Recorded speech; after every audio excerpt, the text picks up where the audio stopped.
So, but how do UFOs, UAPs, aliens, this type of stuff? How does that tie in with this? And are these UFOs and UAPs, are these nuts and bolts craft, or are they? What are they? Are they just demons pretending, or whatever? No, it can be both. They can shapeshift. I get that, but there's also nuts and bolts craft. When we were in Roswell with Chuck Zukowski and Frank Kimbler, they had metal detectors. That's a piece of the metal that we discovered, buried about 6 to 8 inches.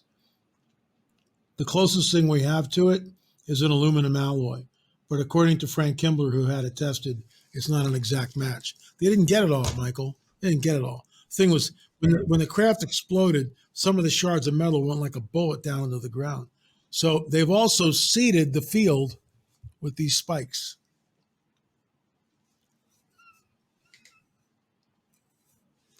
So if you got a metal detector and this is pounded down into the ground, right? Smart.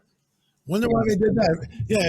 Yeah. If there's nothing to see, then why you got a bunch of guys going out there with foot-long spikes, pounding them into the ground to offshoot or offset the metal detector, so you can't find anything. So, look, it's nuts and bolts craft. That's why when Congress is having all these hearings, they're saying we have retrieved crash. Roswell, they retrieved the crash. How do I know? We got deathbed confessions. It's in our films. You see, I'm on this show for what? 45 minutes to an hour. Guys, you got to do your homework. You really do. Exoneration here is where we interviewed Jesse Marcel Jr.'s widow, plus Jesse Marcel Jr. before he passed away.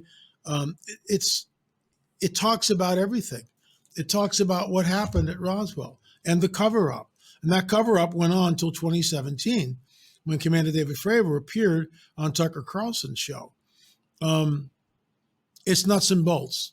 It also can be demonic delusion. It can be they can shapeshift, but it's not either or, it's both and. And that's where, with all due respect to some researchers, they get it wrong. That's why the next book I'm writing deals with some of this from a biblical perspective. I'll just give you one example.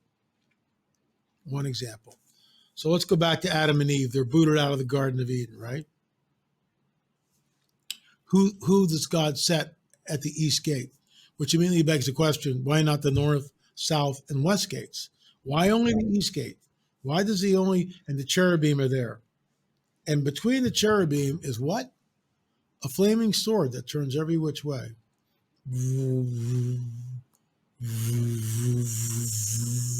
It's a lightsaber. You go back thousands of years and you see that. What's in your grid?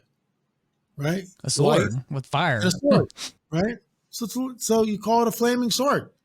What's a flaming sword that turns every which way? That is technology. That is supernatural technology that we have no idea how it works. We don't. But that's what's on the other side. So it's a whole different deal. When you go to 2 Kings and Elisha, his servant Gehazi goes, "Oh, we're surrounded by the Syrian army. What are we going to do?" And Elisha goes, "Lord, open his eyes." Gehazi walks out of a tent.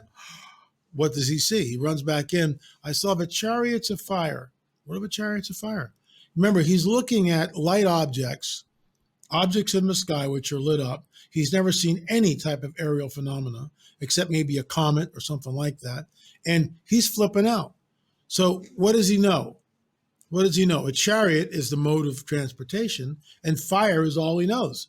I looked up and saw a chariot of fire. I mean, this is why at Fatima, skipping in 1917, I looked up and saw a dull silver disc, because UFO and UAP is not in the vernacular. That won't happen until UAP 21st century, UFO mid 20th century. So they have nothing in the grid system. I looked up and saw a dull silver disc. Well, what is a dull silver disc? You tell me. We all know what it is.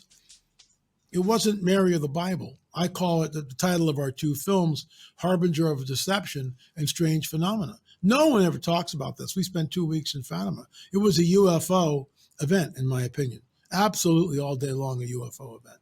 It was nothing to do with Mary of the Bible at all. Now, Catholics and those who promulgate Fatima believe that the messages and all this other stuff, all this was a construct.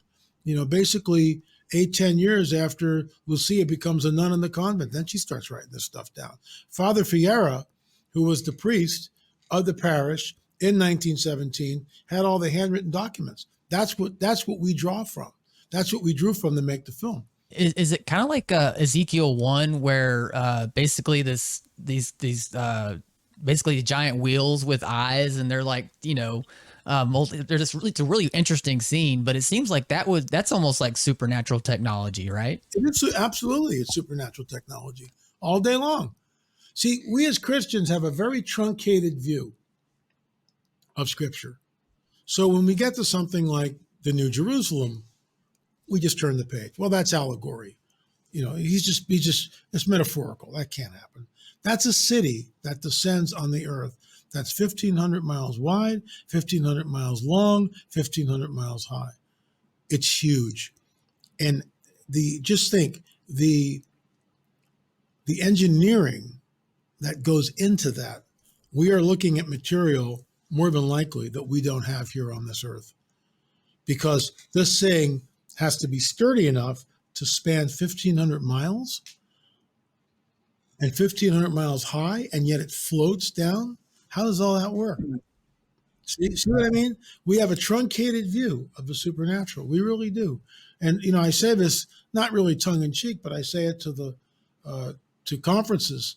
We're the people that believe in floating axe heads, talking donkeys, word of exchange in the wine, men that walk on water, and on and on it goes. I mean, do we really believe what's in the Bible? Do we really? No, not for the most part. No, I think it's the church needs, because here's the thing, we can't bury our head in the sand any longer. And that's why I'm really grateful. My pastor is actually the one that got me into this topic. He's the first time I ever heard anything about the Nephilim being hybrid beings and all that. And at first, my pastor is a very smart man, a very smart, careful, student of the Bible. And when he started talking about this, that sounds a little weird, but then I read Genesis 6 and I did some research on it, and I was like, oh, and this is what, I work in the drug and alcohol rehab industry. I'm a case manager. And so I work with young people, late teens, early 20s, all the way up to, people your age, LA. But the young people, this is what they're talking about. When it comes to God and spirituality and the new age people, this is what they're talking about. They're talking about aliens. They're talking about ancient aliens.